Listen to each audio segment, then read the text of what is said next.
এখানে আমি রুই মাছ দিয়ে আলু দিয়ে গায়ে গায়ে করে ঝোল বানাবো বা ঝাল।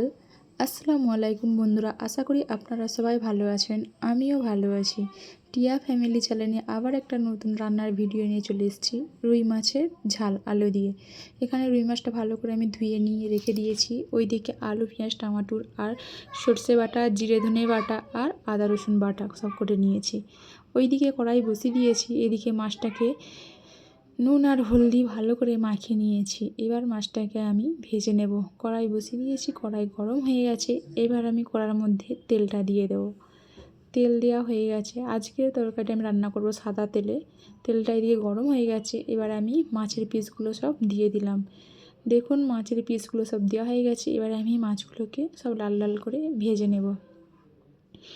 দেখতে দেখতে মাছগুলো এদিকে ভাজা হয়ে গেছে। এবার আমি মাছগুলোকে লউটে বা পাল্টে দিচ্ছি। সব মাছগুলো পাল্টে দিয়েছি। এবার দেখতে দেখতে মাছ ভাজা এদিকে হয়ে এসছে। দেখুন খুব সুন্দর লাল লালভাবে ভাজা হয়ে গেছে। এবার আমি মাছগুলোকে একটা প্লেটের মধ্যে তুলে নেব, আর একটা লউটে পাল্টে দিয়ে প্লেটের মধ্যে তুলে নেব।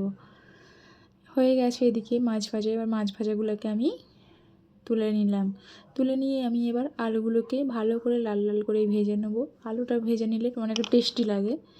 মাছ আর আলু একসঙ্গে মাখা মাখা করে ঝাল বা ঝোল দুটোর মধ্যে যে কোনো একটা হবে রান্না করব। এদিকে আলুগুলো আমি ওই তেলেতেই দিয়ে দিয়েছি। দিয়ে ওতে হালকা পরিমাণে নুন আর হলুদ গুঁড়ো দিয়ে দিয়েছি।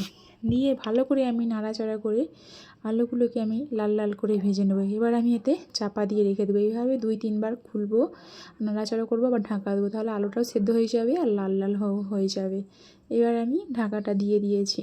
কিছুক্ষণ পরে আমি ঢাকাটা খুলে দেখলাম যে আলুগুলো লাল লালভাবে দেখুন ভাজা হয়ে গেছে। খুব সুন্দর লাল লালভাবে ভাজা হয়ে গেছে। এবার আমি আলুগুলোকেও তুলে নিলাম। নিয়ে এবার আমি তরকারির মশলাটা কষে নেব। আলুগুলো আমি বাসনের মধ্যে তুলে নিয়েছি। ওই তেলেতেই আমি পেঁয়াজ কুচিয়ে দিয়ে দিলাম। পেঁয়াজটাকে হালকা লাল লাল করে ভেজে নেব। ভাজা হয়ে গেলে আমি আদা রসুন বাটাটা দেবো। দেখুন পেঁয়াজটা হালকা লাল লাল হয়ে গেছে। এবার আমি আদা রসুন বাটা 1 চামচ দিয়ে দিলাম। দিয়ে ভালো করে আমি আদা রসুন আর পেঁয়াজ দুটোই ভালোভাবে দেখুন লাল লাল করে ভাজা হয়ে গেছে। এবার আমি জিরে আর ধনে বাটাটা দিয়ে দিলাম। জিরে ধনে বাটা দিয়ে দিয়েছি। এবার এক এক করে সব মশলাগুলো আমি দিয়ে দেব। পরিমাণ মতন হলুদ গুঁড়ো আর লঙ্কা গুঁড়ো আর অল্প পরিমাণে নুন দেবো, কেন মাছেও নুন দেওয়া আছে আর আলু ভাজাতেও নুন দেওয়া আছে, তাই অল্প পরিমাণে নুনটা দিলাম। দিয়ে ভালো করে আমি কষিয়ে নেব। আর যে টমাটোর কুচি করে রেখেছিলাম সেটাও আমি দিয়ে দিলাম। দিয়ে ভালো করে আমি মশলাটাকে কষিয়ে নেব। মশলাটা কষানোর পরে খুব সুন্দর একটা কালার আসবে। কালার এলেই আমি হালকা পরিমাণে পানি দেব। পানি থেকে তেল ছেড়ে দিলে আমি ভেজে রাখা আলুগুলো দিয়ে দেবো। মশলা বাটা পানিটা আমি হালকা দিয়ে দিলাম। দিয়ে ভালো করে মশলাটাকে আমি কষিয়ে নিচ্ছি।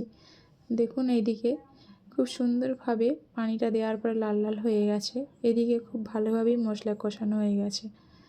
তারপরে আমি সর্ষে বাটাটাও দিয়ে দিলাম। দিয়ে ভালো করে আমি টমাটোর আর আদা রসুন বাটা, গুঁড়ো মশলা, সর্ষে বাটা সব ভালোভাবেই দেখুন মিক্স হয়ে খুব সুন্দর একটা কালার চলে এসছে। এবার আমি ভেজে রাখা আলুগুলোও দিয়ে দিলাম। দিয়ে ভালো করেই কষিয়ে নিলাম। এইভাবেই যদি কেউ খেতে চায় খুব সুন্দর টেস্টি লাগবে। এইভাবে এই আলুকে এইভাবে রান্না করে খেলে খুব টেস্টি লাগবে। দেখুন খুব সুন্দরভাবে আলু আর মশলা দুটো ভালোভাবে কষানো হয়ে গেছে। আলু থেকে তেল ছেড়ে দিয়েছে। দেখুন খুব সুন্দর লাল লালভাবে কষানো হয়ে গেছে। এবার আমি অল্প পরিমাণের পানি দেব, বেশি পানি দেব না, কেন কি গায়ে গায়ে থাকবে তো, তাই আমি অল্প পরিমাণের পানি দেব। অল্প পরিমাণে পানি দিয়ে দিয়েছি। দিয়ে ভালো করে নাড়াচাড়া করে রেখে দিচ্ছি। রেখে ঢাকা দিয়ে রেখে দেবো। ঝোলটা যখন ফুটে যাবে আমি তারপরে মাছগুলো দেব। এবার আমি কিছুক্ষণ ঢাকা দিয়ে রেখে দিয়েছিলাম। ঢাকা খুলে দেখলাম ঝোলটা ভালোভাবেই ফুটে গেছে। এবার আমি ভেজে রাখা মাছগুলোও দিয়ে দিলাম। দিয়ে ভালো করে এটাকে নাড়াচাড়া করে আবার কিছুক্ষণের জন্য ঢাকা দিয়ে রেখে দেবো। দেখুন এদিকে মাছের ঝাল বা ঝোল হয়ে গেছে। খুব টেস্টি হয়েছিল। উপর থেকে যদি একটুখানি ধনেপাতা দেওয়া হতো আরও টেস্টি লাগতো। বাড়তি ধনেপাতা ছিল না। এদিকে মাছ আর আলু রান্না হয়ে গেছে। দেখুন কেমন একটা কালার এসেছে। কেমন হয়েছে জানাবেন। আর আমার চ্যানেলটিতে সবাই সাবস্ক্রাইব করে দিবেন, আর হচ্ছে যে লাইক করে দিবেন। রান্না কমপ্লিট হয়ে গেছে। এদিকে জানু ভাত খেতে বসে পড়েছে।